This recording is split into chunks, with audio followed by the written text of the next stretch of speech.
सारी चीजों को पहले से ही जान जाता है। देखिए, अगर हम महाभारत की बात करते हैं तो अभिमन्यु के बारे में कौन नहीं जानता है। Arjun eight the time of, जब सुभद्रा सो रही थी या उससे बात कर रही थी, तो उस टाइम वो अभिमन्यु उसके गर्भ में थे, 7वें महीने में चल रही थी सुभद्रा, और उस टाइम अर्जुन जी ने सारी बातें, चक्रव्यूह की रचना कैसे होती है इसके बारे में व्याख्यान दिया था। तो अर्जुन ने वो जो विद्या की एट द माँ के बर्थ से ही, माँ के गर्भाशय में ही उसने इस चीज का ज्ञान ले लिया। बट जैसे ही वो बच्चा जो है एट द टाइम जब वो बात कर रहे थे, बात करते करते जो सुभद्रा थी उसको नींद आ गई अचानक। इसलिए हम बोलते हैं जिसने जो सो देता है वो खो देता है, और जो जागता रहता है, सब चीजों को अवॉइड करता रहता है, वो आगे बढ़ जाता है।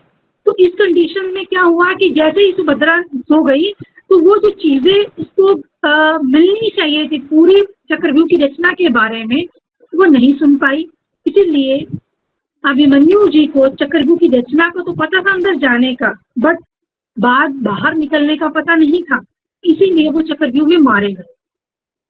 इसीलिए हमें कोई भी बात, किसी भी चीज के ऊपर फोकस करना है तो हमारा फोकस जो है वो क्लियर होना चाहिए, हमें पूर्ण ज्ञान उस चीज का होना चाहिए। सिमिलर लाइक आप देखते हो कि गर्भ संस्कार में हमें सेकंड, आजकल के टाइम में बहुत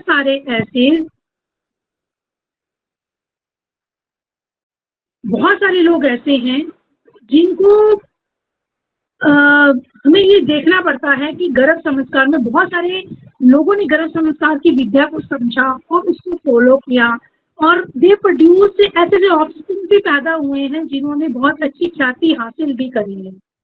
यहाँ पे पिक्चर में आपको दिख रहे हैं तबला वादक। अगर आप इनकी भी बुक्स की कुछ हिस्ट्रीज निकालते हो, गर्भ संस्कार पर बहुत ही अच्छे लिटरेचर जो है वो मेंशन किए गए हैं।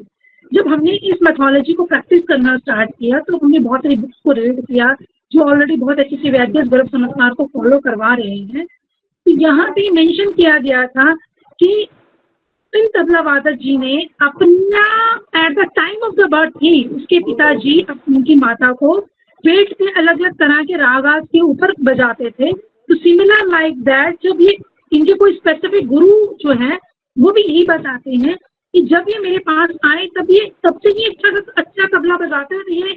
He is having a good knowledge of every ragas. किसी भी राग के अकॉर्डिंग इनको तबला दे दें तो ये हर तरह का तबला जो है वो वादन कर सकते हैं। तो ये चीजें, ये विद्या उन्होंने अपनी माता के गर्भ में ही समझी थी। इसी तरह हम रामायण में देखते हैं, रामायण में भी बहुत सारी ऐसी चीजें हैं जो पुत्र एष्टि यज्ञ के बारे में महाराज राम जी ने बताया है। तो पुत्र एष्टि यज्ञ में का जो व्याख्यान है रामायण से मिलता है। अगर कुछ लोग अपनी लाइफ में पुत्र इच्छा के लिए यज्ञ करते हैं तो साक्षात उनको इसका रिजल्ट मिलता ही है। तो गर्भ संस्कार में भी पुत्र एष्टि यज्ञ का व्याख्यान दिया जाता है। आप इसको भी पेशेंट्स को या जनरल पीपल जो हमारे साथ ज्वाइंट है इसके ऊपर भी प्रैक्टिस किया जा सकता है। नारद मुनि ने भी के व्याख्यान में भी ये दिया हुआ है। नारद मुनि टीच प्रहलाद जी को, नारद मुनि ने माँ के गर्भ में ही वो सब ज्ञान मिल गया था प्रहलाद जी को। तभी प्रहलाद जी का नाम जो है हमारे क्लासिकल बुक्स में बहुत अच्छे से मेंशन किया गया है। He is having a very good knowledge about every concept. तो नेक्स्ट हम समझेंगे गर्भधान का इंट्रोडक्शन कहाँ से आया और किस तरह से हम गर्भधान को प्रोड्यूस और प्रैक्टिस कर सकते हैं। गर्भा इज द यूनियन ऑफ शुक्र एंड आत्मा that is joined with the आत्मा एंड जीवा इनसाइड द एब्डोमेन। देखिए गर्भ क्या होता है, हमें मेल का स्पर्म फीमेल का ovum eight the time of the combination उसमें एक जीवात्मा आएगी और वो जीव आत्मा जो है that will help to produce a good quality. अगर आपकी स्पर्म की क्वालिटी अच्छी होगी, ओवम की क्वालिटी अच्छी होगी तो 100% आप पिक्चर में देख रहे हैं दिस इज अ ग्रोथ। ये हमारी ग्रोथ होती है eight the time of the first month till the 9 month. इसीलिए गर्भ संस्कार में गर्भरी परिचर्या के बारे में बताया जाता है। मासानुमासिक गर्भ में कौन कौन सी औषध का ग्रहण करना है, आपको कौन से मंत्र उच्चारण करने हैं, according to the month wise आप कौन कौन से योगा को प्रैक्टिस कर सकते हैं। इन सब चीजों को प्रैक्टिस करने से you can produce a good quality of offspring. अभी हम भारत देश में रहते हैं तो यहाँ पे बहुत सारे, अगर जनरल ऑल ओवर वर्ल्ड की भी बात करें तो इंडिया से बहुत सारे ऐसे लोग जाते हैं जे they can do the good, जो मेंटली बहुत ही स्ट्रॉन्ग है। बहुत बड़ी बड़ी कंपनियों के सीईओ जो हैं वो इंडियन पीपल हैं, because they are having a very good mind. इनका जो सात्विक गुण है वो बहुत ज्यादा होता है, क्योंकि हम लोग direct attach with the religious things के साथ डायरेक्टली अटैच हैं। हम सब लोग वो चीजें प्रैक्टिस करते हैं। आई थिंक जितने भी डॉक्टर्स हो आप ज्वाइन, या जो हमारे साथ कुछ ऐसे प्रोफेशनल्स हैं जो गर्भ संस्कार को समझना चाहते हैं, तो आपने भी अपनी लाइफ में गर्भ संस्कार को समझा होगा और उन चीजों के ऊपर प्रैक्टिस किया होगा। My voice is audible to all of you ना? Yes ma'am. ओके, तो जब हम गर्भ संस्कार की बात को करते हैं तो जैसे आप अपनी नॉर्मली ह्यूमन लाइफ में देखिए, आपके घरों में हर एक घर में भगवान का एक मंदिर रखा होता है। रेगुलर मॉर्निंग के बाद उसमें पूजा भी की जाती है, कुछ मंत्र भी चैंटिंग की जाती है, जैसे गायत्री मंत्र है या ओम नमः शिवाय का मंत्र है, हरे कृष्णा। इस्कॉन के थ्रू जो मंत्रास हैं, या बहुत सारे ऐसे मंत्रास हैं जो रेगुलर हर फैमिली, इंडियन फैमिलीज में चलते हैं। नवरात्रे आने पर भगवान माता रानी की पूजा की जाती है, जन्माष्टमी में श्री कृष्ण की पूजा की जाती है, या अकॉर्डिंग टू दैट हमारा जो 12 मंथ्स रहता है, ये पूरे के पूरे 12 महीने में ही कुछ इस तरह से कल्चरल एक्टिविटीज होती हैं, रिलीजियस एक्टिविटीज होती हैं, जो आपकी डे टू डे लाइफ से चेंजेस होते हैं। जैसे अब हम देखते हैं गणेश चतुर्थी का महोत्सव चल रहा है, टीवी में कहीं पे भी गणेश भगवान की पूजा उपासना बहुत अच्छे से की जाती है। हम लोग अपने घरों में गणेश भगवान को बुलाते हैं और उनसे स्मरण करते हैं कि हमारी सब इच्छाओं को पूर्ण करें, या हमारा जो जीवन हमें भगवान ने दिया है, इस जीवन को किस तरह से हम अच्छे से जी सकें। तो सिमिलर लाइक दैट ये चीजें हम रेगुलर प्रैक्टिस करते ही हैं। अब गर्भ संस्कार में भी हमें इन्हीं चीजों को प्रैक्टिस करना होता है, but under A educated person. आपके बच्चे स्कूल में जाते हैं, आजकल हर कोई पेरेंट्स चाहता है कि हम अपने बच्चे की एडमिशन बेस्ट स्कूल में करें, या मेरा बच्चा जो है वो अपनी क्लास का टॉपर बने। देखिए, एक क्लास में टॉपर बनना, बच्चे का मानसिक विकास हमने वहीं स्टॉप कर दिया। We should not tell to our child कि आपको अपनी क्लास का टॉपर बनना है। आप अपने बच्चे के दिमाग में स्टार्टिंग से जो फीड करोगे वही आप उसको निकाल पाओगे। जैसे हम बोलते हैं ना, जितना बैंक में हमारा बैलेंस है उतना ही हम एटीएम के रास्ते से निकाल पाते हैं। अगर कभी आपने बैंक में अपनी पेमेंट जमा ही नहीं करी, तो चेक डाला ही नहीं है, तो क्या एटीएम मशीन आपको पेमेंट देगी? कभी नहीं। आप एटीएम से कोई भी पैसा नहीं निकाल पाओगे। आपके सेविंग अकाउंट में कुछ ना कुछ सेविंग्स होनी चाहिए, तभी आपको पेमेंट मिलती है। सिमिलर लाइक दैट, अगर हम सोचते हैं कि बच्चे की डिलीवरी के बाद जो बच्चा स्कूल जाता है, हम उनको एक अच्छी एजुकेशन दें, अच्छे स्कूल में उसकी एडमिशन करवा दें, अच्छा ट्यूटर लगवा दें, या हम अपने से एफर्ट करें कि हम उस बच्चे को बहुत अच्छे से एजुकेशन प्रोवाइड कर रहे हैं, but the children will be up the mark. सिर्फ वो एक अप टू द मार्क ही आएंगे, दे कांट बी, वो वर्ल्ड वाइड नहीं हो सकते। हम आज बात करते हैं एंटरप्रेन्योरशिप की। अगर हम अपने ब्रेन को एंटरप्रेन्योरशिप की तरफ सोचेंगे तो हमारे जो ऑफस्प्रिंग, जो हमारे बच्चे हैं, उनकी सोच भी वहां तक जाएगी। अगर आप उसका माइंड मेकअप कर दोगे कि आपको अपनी 40-50 बच्चों का एक आपका एक गैप है, वो है क्लास है, इन 50 के साथ फाइट करना है, तो वो बच्चा उतना ही एफर्ट डालेगा कि they can be first in the class, but not we have to make first in the world. उसके लिए हमें प्रिपरेशन करनी है बिफोर द चाइल्ड प्लानिंग। अगर आप बच्चे के लिए प्लानिंग करते हो, तब से ही आपको इसको समझना है। इसको किस तरह से समझ सकते हैं? जो गर्भ संस्कार की साइंस है, इनको 3 स्टेप से किया जाता है। फर्स्ट इज प्री कंसेप्शनल संस्कार, सेकेंड इज ड्यूरिंग द गर्भ संस्कार, third is the post delivery संस्कार। क्योंकि प्री कंसेप्शनल में आप बीज की शुद्धि करोगे। कुछ भावास हमारे आत्मजा भावास होते हैं, कुछ सतबजा भावास होते हैं, कुछ सातमेजा, कुछ पितृजा भावास होते हैं। जब एक बच्चा फिटस डिवेलप होता है, सिमिलर लाइक दैट, जब बच्चा एक डिवेलप होता है तो उसमें जो अंदर करैक्टर्स आते हैं उनकी माँ से भी आएंगे, उनके पिताजी से भी आएंगे, कुछ उसके एटमॉस्फेयर से भी आएगा। जैसी हमारी बुद्धि रहेगी, जैसे हमारे थॉट रहेंगे, सिमिलर लाइक दैट वैसे ही थॉट बच्चे में भी डेवलप होते हैं। तो इसलिए गर्भ संस्कार में मेन फोकस किया जाता है कि माता जो है वो पॉजिटिव रहे, वो किसी भी माहौल में रह रही है but they should be positive. अगर वो पॉजिटिविटी की तरफ रहेगी तो automatically she can produce a good number of a child. उसका बच्चा जो है वो एक अच्छी प्रगति के साथ उत्पन्न होगा। तो यहाँ पे आयुर्वेदा में हमने 3 चमत्कार को दिया, pre conceptional, during pregnancy and post delivery. Pre conceptional में हम क्या करते हैं, बेबी कैन हियर, बच्चों माँ के गर्भ में ही बहुत सारी चीज़ों को डेवलपमेंट किया जाता है, जिसमें बच्चे की ब्रेन को डेवलप करते हैं, राइट ब्रेन को, लेफ्ट ब्रेन को। हमारी बॉडी में 2 तरह के हार्मोन्स रिलीज होते हैं। First is the stress hormone, जो कॉर्टिसोल हार्मोन है। जब आपकी बॉडी का कॉर्टिसोल का लेवल बढ़ता है तो आपकी बॉडी में नेगेटिव थॉट ज़्यादा। अगर माँ ये सोचेगी कि मैं प्रेग्नेंट हूँ, मेरी डिलीवरी में किन किन चीज़ें होनी है, मैं कैसे फेस करूँगी अपनी प्रेगनेंसी को, या मैं कैसे फेस करूँगी अपनी डिलीवरी को, अगर उसके माइंड में नेगेटिव थॉट्स आते हैं तो ऑटोमेटिकली बच्चा भी पैदा होने के बाद नेगेटिव चीज़ों को ज़्यादा इम्पैक्ट करेगा। और अगर मदर हैप्पी रहती है हमेशा तो उसके सेरोटोनिन हार्मोन और डोपामाइन हार्मोन की सिक्रेशन बढ़ जाती है, जिससे ब्रेन की सिक्रेशन जब वो पॉजिटिविटी की तरफ आना शुरू होती है। नेक्स्ट आता है जो हमारी लिए आपने मदर में पॉजिटिव हार्मोन्स कैसे सिक्रेट करने। देखो, आपको जब भी ग्रोथ लेनी होती है, यहाँ पे एक पिक्चर आपको दिख रही है, think and as you get. आप क्या सोचते हैं जिसको आप पाते हैं। यहाँ पे आपको 2 चीजें दिख रही है, one is the banana and one is the Apple. अब हमारे साथ बहुत सारे डॉक्टर्स ऐसे ज्वाइंट हैं जिन्होंने कहावत सुनी है, take a apple in a day keep a doctors away.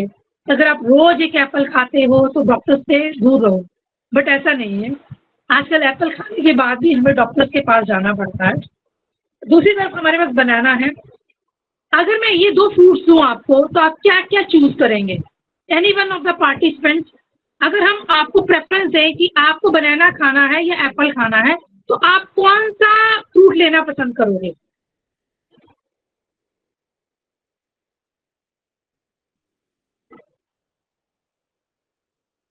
We are having a Priti ji, Gayatri ji, Dr. Rajesh is there.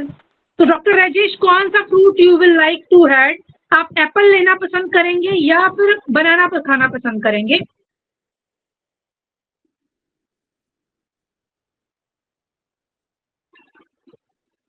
Yes doctor साहब, दिस इज जनरल क्वेश्चन। अगर आपके सामने 2 फ्रूट्स पड़े हैं तो आप कौन सा फ्रूट खाना पसंद करेंगे। Ma'am Apple. मैम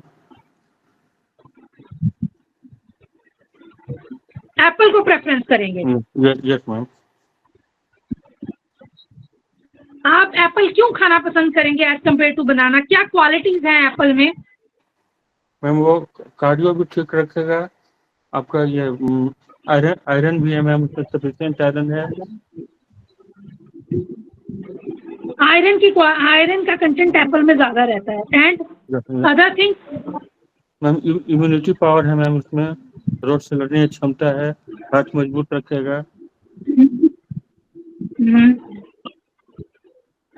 और बनाना में क्या है ऐसा। बनाना में भी तो बोला जाता है पोटाशियम बहुत रिच है। आपको सफिशिएंट आयरन भी है मैम बनाना में।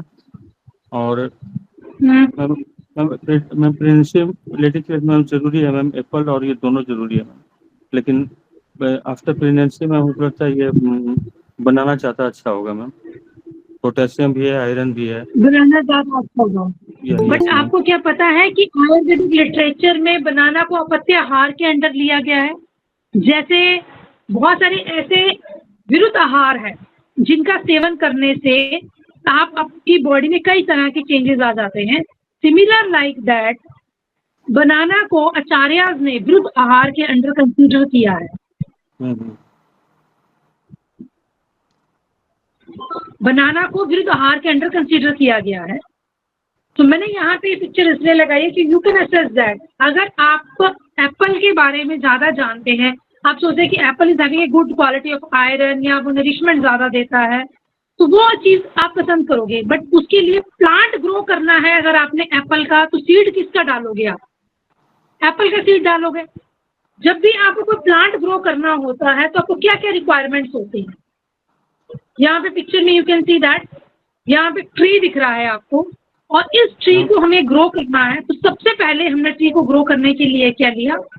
अगर हम देखते हैं कि इतना बड़ा हमें ट्री चाहिए, तो हमें ट्री को ग्रो करने के लिए सबसे पहले लैंड चाहिए, एक गुड क्वालिटी ऑफ सीड चाहिए, रेगुलर नरिशमेंट के लिए वाटर भी चाहिए, और हमें उसे खाद, जिसको हम बोलते हैं, हमने किसी न किसी फॉर्म में उसको नरिशमेंट दिया।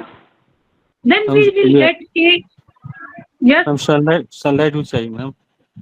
सनलाइट भी चाहिए, वही तो बता रही हूँ। Yes yes So ma'am. we need so many things to grow a plant. एक ट्री को उगाने के लिए हमें फोटोसिंथेसिस के माध्यम से वो फूड जनरेट कर सके, सनलाइट चाहिए, वाटर चाहिए, गुड नंबर ऑफ मिनरल्स चाहिए, उसको अच्छी खाद चाहिए, अच्छा, सबसे पहले तो हमें लैंड चाहिए अच्छी। तभी हम एक्सपेक्ट कर सकते हैं कि हमें एक एप्पल देने वाला प्रॉपर प्लांट जो है हमारा ग्रो हो जाएगा, जिसमें हम बोल सकते हैं कि हमने ऑर्गेनिक खाद डाली है, तो हम ऑर्गेनिक एप्पल खाने का मजा ले सकते हैं जिंदगी में। यस आजकल ना मार्केट में ऑर्गेनिक और इनऑर्गेनिक का बहुत ज़्यादा चल रहा है। जो खाद दूसरी रहती है उसमें फिर केमिकल्स आ जाते हैं, प्रिजर्वेटिव्स आते हैं, फिर वो बॉडी को हार्म करते हैं। इसके लिए हम ऑर्गेनिक की ही बात करेंगे। अगर आप ऑर्गेनिक एप्पल खाना पसंद करते हो और चाहते हो कि आपकी बॉडी में डिजीजेज ना आए, तो उसके लिए आपको क्या करना पड़ेगा? मेहनत करनी पड़ेगी, अपनी खेती को ऑर्गेनिक तरीके से उगाना पड़ेगा। सिमिलर लाइक दैट हम दूसरी बात करते हैं अपनी प्रोजेनी की। अगर आप चाहते हो कि आपका होने वाला ऑफस्प्रिंग भी गुड क्वालिटी मेंटल और फिजिकली डेवलप्ड रहे, और उसके साथ साथ उस बच्चे का सब गुण ज़्यादा रहे, स्पिरिचुअलिटी की तरफ वो रहे, वो पॉजिटिविटी की तरफ रहे, उसके लिए हमें 4 फैक्टर्स को ऊपर मेन फोकस करना होता है, फीमेल के और मेल के। फर्स्ट फैक्टर रहता है ऋतु, that is a time period. अगर आप इनफर्टिलिटी को डील करते हैं तो बहुत सारे, कई बार ऐसा होता है ना कि केसेस आते हैं। पीछे लास्ट मंथ मेरे पास एक पेशेंट आई, वो पेशेंट ऑलमोस्ट सब जगह से ट्रीटमेंट्स ले चुके थे, और शी वॉज ओव्यूलेशन स्टडीज भी हुई उसकी, but she was not conceiving since last 8 years से, वो कंसीव नहीं कर पा रही थी। और हमने उसको जो प्रॉपर लाइन ऑफ ट्रीटमेंट के लिए हमने उसको विरेचन प्लान किया, और 1 सॉर्ट ऑफ उत्तरबत्ती दी। 2 दिन पहले उसने मुझे अपनी रिपोर्ट शेयर करी है कि मैम इस मंथ मेरी रिपोर्ट पॉजिटिव है। तो I am not thinking that कि ये कुछ आयुर्वेदा से हुआ है, या 1 महीने के ट्रीटमेंट में हमने सिर्फ उसको विरेचन ही प्लान किया। वी आर नॉट गिविंग, हमने उसको ड्रग्स भी ऐड ऑन नहीं करे हैं, बट उसको एक एग्जैक्ट टाइम पीरियड बताया, उसको पोजीशंस बताई, उसको ये समझाया कि ओव्यूलेशन पीरियड के बाद जो आचार्य सुश्रुत ने मेंशन किया है कि आपको किस मंत्र के अकॉर्डिंग गर्भ को दान करना है, ये चीजें बेसिक चीजें मैंने उसको बताई। हो सकता है ये गॉड ग्रेस हो कि भगवान चाहते थे कि हमारा हाथ लगना है और शी कैन बी कंसीव, उसे कंसीव कर लिया। बिकॉज अगर हम प्रॉपरली ट्रीटमेंट्स के ऊपर जाते हैं तो मिनिमम ऑफ 3 मंथ्स हम पेशेंट को बोल के चलते हैं। 3 मंथ्स हम उसका शोधन करने के बाद उत्तरवर्ती प्लान करते हैं, कुछ ओरल मेडिसिन देते हैं, then we can assess that कि हाँ ये पेशेंट हमें पॉजिटिव रिपोर्ट दे के आता है। बट समटाइम क्या होता है कि मिरेकुलस चीजें हो जाती है, with in a few days he patient can give you the positive report, क्योंकि उसमें क्या है कि कोई बाधा आ रही है, उस बाधा को हमने दूर कर दिया। जिसे बहुत सारे आचार्य ने ये मेंशन किया है आयुर्वेदा में, देव व्यापाश्य चिकित्सा, युक्ति व्यापाश्य चिकित्सा, तत्ववज्य चिकित्सा। तो जब आप इन combination of all the treatments को प्लान करते हो तो then it will give the good result to the patient. हमें जो मेन 4 फैक्टर चाहिए होते हैं, फर्स्ट फैक्टर होता है हमारा ऋतु, सेकंड इज द क्षेत्र, ऋतु इज द टाइम पीरियड जो आचार्य सुश्रुत ने मेंशन किया है, 12th रात्रि को मेंशन किया है। इसके बाद आप पेशेंट को ओड और इवन नंबर भी समझा सकते हो, किस दिन उनको अपना रिलेशन बिल्ड करना है, कौन सी ओड डेज पे जाना है, कौन से even, that is for the male and the female child की उत्पत्ति के लिए। क्षेत्र के लिए हमें प्रॉपर यूट्रस का शोधन करना होता है विद दी हेल्प ऑफ, आप विरेचन कराइए, उत्तर बस्ती दीजिए, पिछू धारण करवाइए, प्रक्षालन करवाइए, जिससे आप क्षेत्र को रेक्टिफाई करोगे। Ambu is a water content. Ambu के लिए जो हमें ट्रीटमेंट प्लान करना होता है दैट इज द स्पर्म की क्वालिटी के साथ साथ उसकी क्वांटिटी और क्वालिटी दोनों पे ही काम करना है। बीच में हमें ओवम की सिक्रीशन को और स्पर्म की सिक्रीशन को इंक्रीज करना होता है। तो जब भी आप पेशेंट को गर्भ संस्कार के लिए फॉलो करते हैं, ये अष्टांग हृदय में मेंशन किया गया मंत्र है। सुश्रुत संहिता में शरीर स्थान में भी बहुत सारी चीजें जो है गर्भ संस्कार के बारे में बताया है। तो फर्स्ट यहाँ पे मेंशन किया गया है, अहिरति आयुरति सर्वता प्रतिष्ठाति दधात्वा दधातु विद्यात्वा दधातु ब्रह्म वर्ष से भवेत। ब्रह्मा बृहस्पति विष्णु सोम सूर्य अग्निवेश नो भयो मित्र वारुणे वीर ददुतुम तुतम। इट मीन्स कि हम उस परमपिता, उस भगवान से जिसने हमें इस पृथ्वी पे पैदा किया है, उनसे हम ये मांग रहे हैं कि हे परमपिता, मैं गर्भधान करना चाहती हूँ, इसके लिए मुझे दीर्घ आयु और सभी बाधाओं से रहित रक्षा युक्त ऐसे पुत्र की उत्पत्ति करिए जो जिनको तीनों लोक के ब्रह्मा विष्णु महेश और चंद्रमा सबने अपनी तरफ से आशीर्वाद दिया है। जब हम ये मंत्र को उच्चारण करते हुए कोई भी हस्बैंड वाइफ संभोग के उसमें जाता है तो they will get A positive energy, उनके अंदर एक पॉजिटिविटी आती है, सात्विकता उनके अंदर जनरेट होती है। इसके साथ साथ यहाँ पे गर्भ गृहोचिति आसन के बारे में भी व्याख्यान दिया गया है अष्टांग संग्रह में।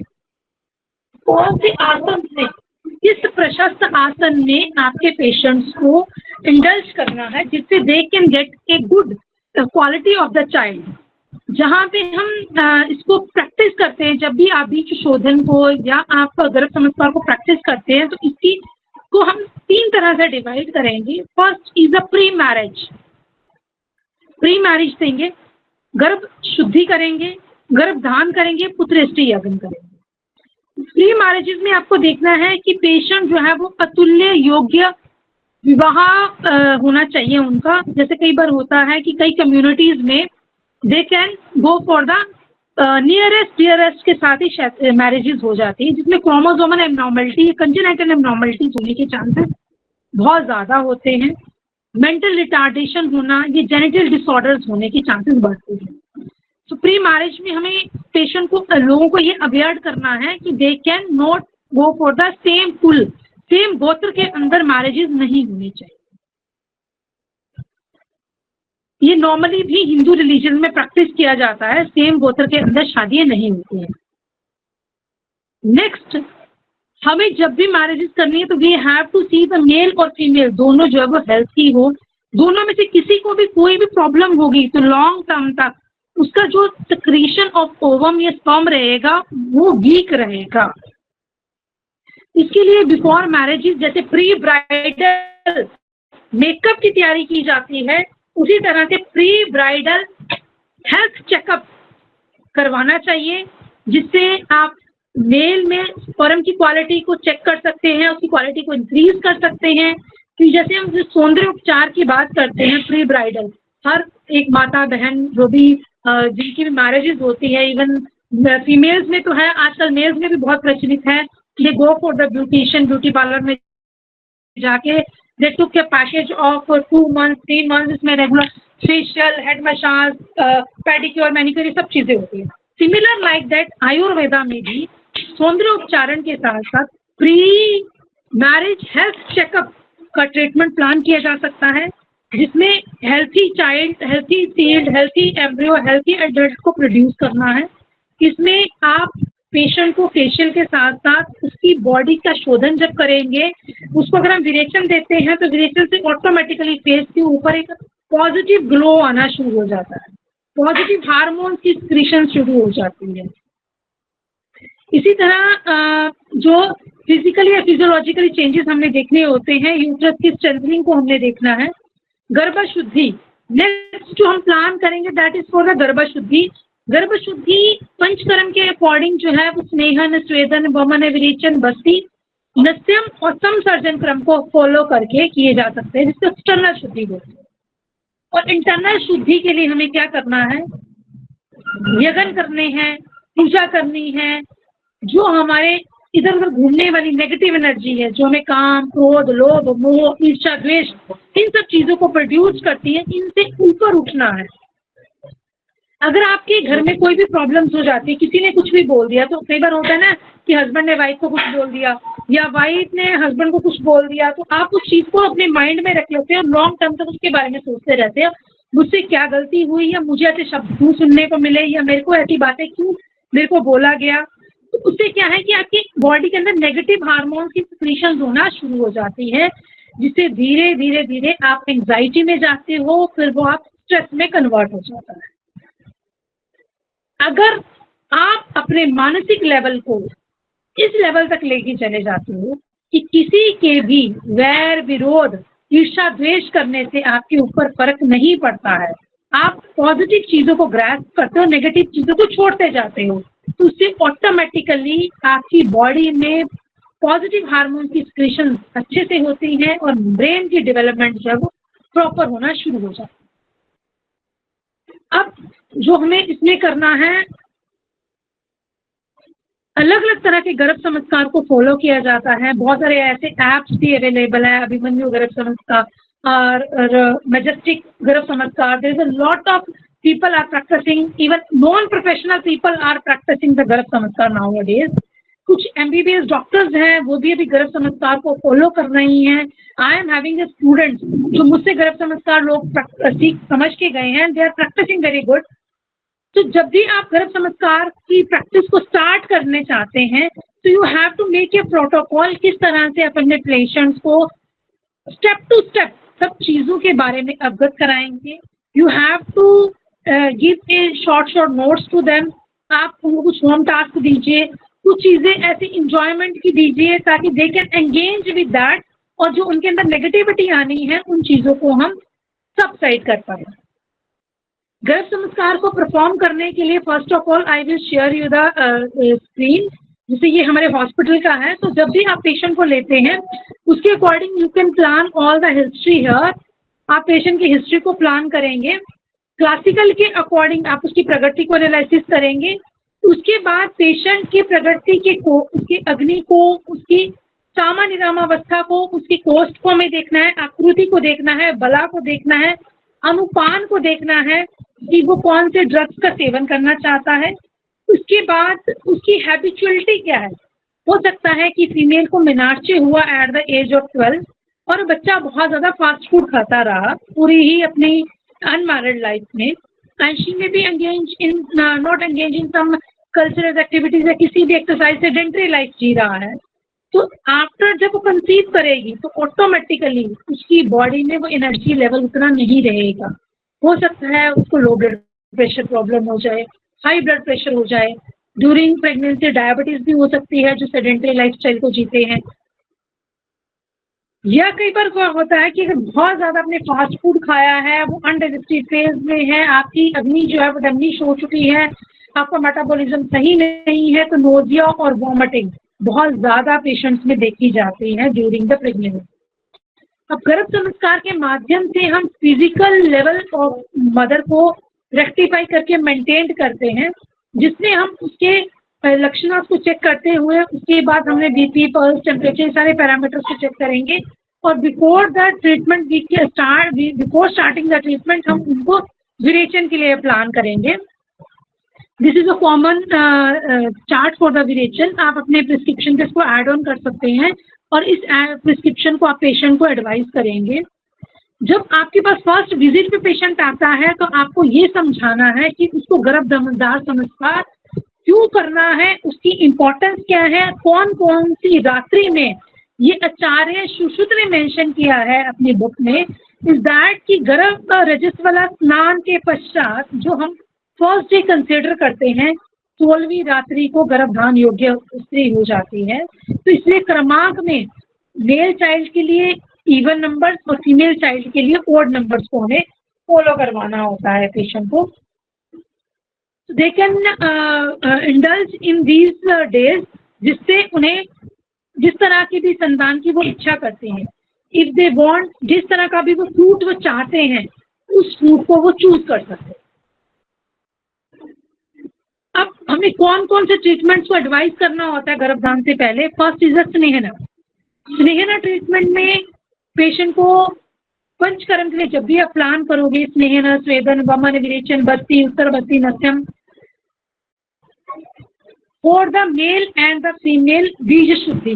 फर्स्ट स्टेप रहेगा हमारा बीज शुद्धि का। सेकेंड स्टेप में हम देंगे मासानुमासिक ट्रीटमेंट। थर्ड स्टेप में हम प्रिपेयर करेंगे for the normal delivery and the natural delivery, painless delivery. Fourth part में प्रिपेयर करेंगे how to help your child after the delivery, जिसको हम सूतिका परिचर्या बोलते हैं। और सूतिका परिचर्या में भी डिफरेंट टाइप ऑफ डाइट्स को आपने समझाना है पेशेंट को, different type of yogasana and how to maintain the health of the sutika. तो इन सब टॉपिक्स में we will discuss step to step. This seminar is we are having a session of the 3 days. So in today first day session we can analyze कि why गर्भ संस्कार is important and how we can start with the गर्भ संस्कार की practice को आप कैसे start कर सकते हैं। If anybody is having any questions, they can ask their questions.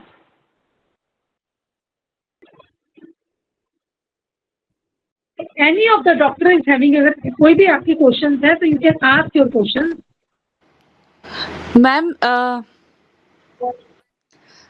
Ma'am time period जैसे सभी आचार्यों ने अलग अलग माना है, चरक के अकॉर्डिंग अलग है, तो कौन सा सही रहेगा मेल फीमेल चाइल्ड के लिए? नाम बताएंगे एक बार अपना? Ma'am doctor Alisha. हाँ जी, doctor Alisha. Yes doctor Alisha. हाँ जी डॉक्टर बताइए, क्या डॉक्टर अलीशा क्या क्वेश्चन है आपको? मैम सभी आचार्यों का जैसे आचार्य और सुश्रुत का टाइम पीरियड अलग अलग है, तो कौन सा सही रहेगा मेल फीमेल चाइल्ड के लिए? पेशेंट को एडवाइस करना होगा 12, 14, 16, 18, 20 जो मल्टीप्लाई बाय 2 से मल्टीप्लाई हो जाते हैं नंबर, जिसको हम इवन नंबर्स बोलते हैं, वो जो है that is for the male child, male child के लिए होता है। तो आप 12वीं रात्रि से हमको एडवाइस करेंगे अपने पेशेंट को कि आप 12th रात्रि से इंडल्ज करिए if you want for the male child, और अगर आपको फीमेल चाइल्ड चाहिए तो आप 13वीं रात्रि से इंडल्ज हो जाओगे। उसके बाद पोजीशंस है, ये पोजीशंस हम कल डिस्कस करेंगे कि कौन कौन सी पोजीशन जो है अकॉर्डिंग टू ज्योतिषाचार्य या जो हमारे इंडियन मैथोलॉजी है उसके अकॉर्डिंग कौन कौन से पोजीशंस को आप एडवाइस कर सकते हैं। ठीक है ma'am, thank you. Okay, anybody having any else, किसी और का कोई क्वेश्चन है?